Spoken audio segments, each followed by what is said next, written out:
অনিয়ম নিয়ে কড়া বার্তা দিলেন নৌ পরিবহন উপদেষ্টা ব্রিগেডিয়ার জেনারেল অবসরপ্রাপ্ত ডক্টর এম শাখাওয়াত হোসেন। তিনি বলেন, অন্তত এই সরকারের সময় সাবধানে চলেন, সিন্ডিকেট করার চেষ্টা করবেন না, আমাকে অনিয়মের সঙ্গে জড়ানোর চেষ্টা করবেন না, কেউ চেষ্টা করলে তার ক্যারিয়ার শেষ করে দিব। টেন্ডার কার্যক্রমে স্বচ্ছতা আনার নির্দেশ দিয়ে তিনি বলেন, টেন্ডারে এমন কোনো শর্ত দিবেন না যাতে উন্মুক্ত প্রতিযোগিতার পথ বন্ধ হয়। 4 সেপ্টেম্বর বিকেলে রাজধানীর কাজী নজরুল ইসলাম অ্যাভিনিউতে বিআইডব্লিউটিসির প্রধান কার্যালয়ে ফেয়ারলি হাউসে পরিদর্শনে গিয়ে তিনি এসব কথা বলেন।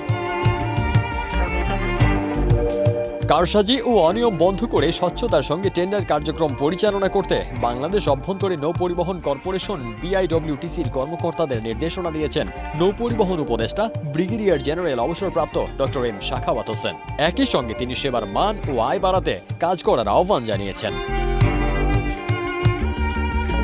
তিনি আরও বলেন, বিআইডব্লিউটিসিকে আয় বাড়াতে হবে। এ সংস্থার আয় না হলে কর্পোরেশনের কর্মকর্তা কর্মচারীদের বেতন হবে না। প্রতিটি মন্ত্রণালয়ের অন্তত 75% চাটুকার। দক্ষতা দিয়ে পদোন্নতি হয় না। আমরা জানি সিভিল সার্ভিসে যারা কর্মরত তাদের দলবাজ হতে হয় না, কিন্তু এখন দেখছি সব সেক্টরে চাটুকারিতা চলছে। বর্তমান সরকারের এই আমলে অন্তত ব্যয় কমান, আয় বাড়ান। আপনাদের প্রত্যেকটি প্রাক্কলনে আমার সন্দেহ আছে। এখানে অনেক সমস্যা আছে জানি, আমি এখনও লঞ্চে যাতায়াত করি, নৌপথের সমস্যা আমি জানি। বিআইডব্লিউটিসির নৌযানের সমস্যা সমাধান করার নির্দেশ দেন এই উপদেষ্টা। উপদেষ্টা আরও বলেন, ঘাটে কম বেশি টাকা আদায়ের অভিযোগ শুনি। আমি যে কোনো সময় ঘাটে যাব, মানুষের সঙ্গে কথা বলবো। আমি যখন দায়িত্বে থাকবো না তখন ব্যাগ নিয়ে বাজারে যেতে হবে। আমাকে সাধারণ মানুষের সঙ্গে থাকতে হবে। আমি সাধারণ মানুষের জন্যই কাজ করব। সভায় ছাত্র জনতার আন্দোলনে নৃশংসভাবে মানুষ হত্যার বিষয়ে আলোচনা করেন উপদেষ্টা।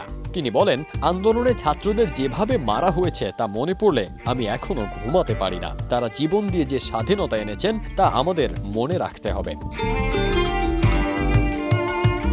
নৌ পরিবহন উপদেষ্টা শাখাওয়াত আরও বলেন, সম্প্রতি একটি ভিডিও বের হয়েছে। ওই ভিডিওতে দেখা যাচ্ছে কিভাবে মানুষ মেরে একজনের ওপর আরেকজনের লাশ ছুঁড়ে ফেলা হচ্ছে। কত নৃশংসতা চিন্তা করা যায়।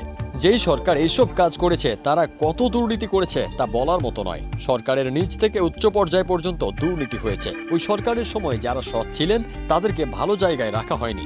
যে দেশের প্রধানমন্ত্রী হাসতে হাসতে বলেন তার পিয়ন 400 কোটি টাকার মালিক, হেলিকপ্টারে চলাচল করে, সেই দেশে সিস্টেম নষ্ট হবারই কথা।